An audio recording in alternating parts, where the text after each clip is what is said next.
Licencier n'est pas un jeu d'enfant, sauf si vous aimez offrir jusqu'à 9 mois de salaire en dommages-intérêts. Voici comment éviter de faire rire le juge à vos dépens. Suivez-moi. Quels sont les cas typiques où un licenciement peut être requalifié d'abusif?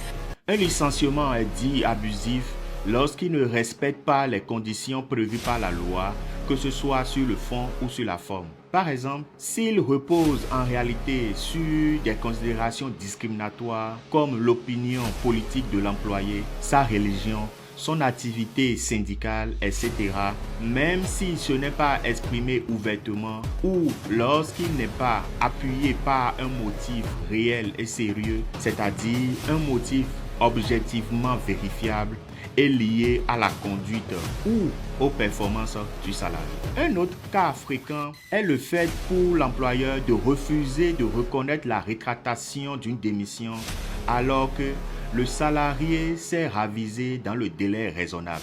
En persistant à considérer le contrat comme rompu, l'employeur prend l'initiative de la rupture, ce qui est assimilé à un licenciement. Et s'il est sans motif, il devient abusif. En tant qu'employeur, suis-je libre de licencier un salarié sans formalité particulière? Non. Même avec un motif valable, le non-respect de la procédure rend le licenciement abusif. Deux obligations doivent être impérativement remplies. Une obligation de fond qui exige de l'employeur de justifier le licenciement par un motif réel et sérieux.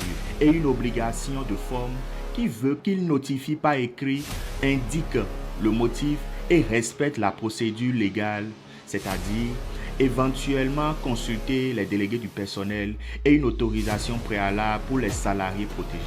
Un licenciement verbal ou sans notification écrite est automatiquement considéré comme abusif. Par exemple, aussi, licencier un salarié pour motif économique sans le respect des dispositions des articles 48 et 49 du Code du travail expose l'employeur à des poursuites. Quelle est la différence entre faute grave et faute lourde et quelles précautions prendre? C'est une distinction essentielle pour éviter des erreurs d'interprétation. La faute grave rend impossible le maintien du salarié dans l'entreprise, mais n'éteint pas nécessairement ses droits. Elle justifie un licenciement avec un préavis et parfois indemnité de licenciement. Par exemple, l'abandon de poste sans justification, une négligence professionnelle comme un gardien qui s'endort, une insubordination simple. La faute lourde, en revanche, suppose une intention de nuire. Elle justifie un licenciement sans préavis ni indemnité.